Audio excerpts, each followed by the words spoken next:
I think a lot of people are really excited about the opportunities with 3D printing of solid structures, complicated structures used for replacement parts, or novel complicated structures.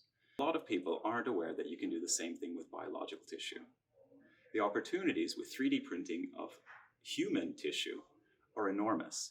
These can range from wound treatment, drug testing, and even in the future, total organ replacement. So what are the requirements that we need for this kind of bioprinting?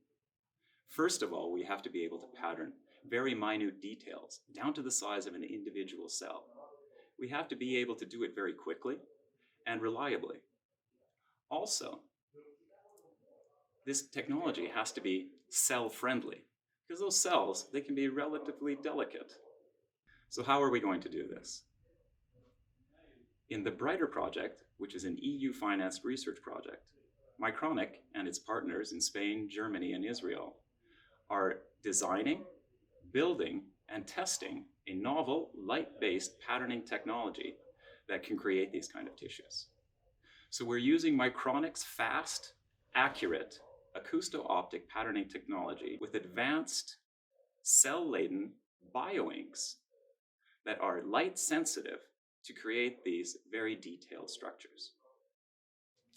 Mycronic's concept is that we take existing modules for high-speed electronics, data conversion, and laser beam control, which are used in photomask manufacturing for displays and semiconductors, and we move them into a completely new domain, where we use the same modules for exposing biological hydrogels for tissue printing.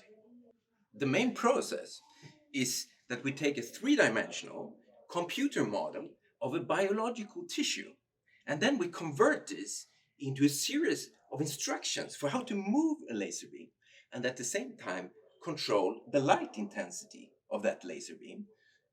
And the laser beam is projected down to a size of a single human cell. What is so special about this concept is that it's high potential for scalability. We can take this concept from a small desktop setup and convert it into a big production unit. We found that this concept gives a very high level of light control. We can control the laser beam not just in laser on or laser off, but in a whole series of values in between that. We think that this will give a good possibility to control the cell growth in the hydrogel. I think it's actually pretty amazing to take an existing technology that's used in the world of electronics and transfer this to the realm of biology, where it has the opportunity to help so many people.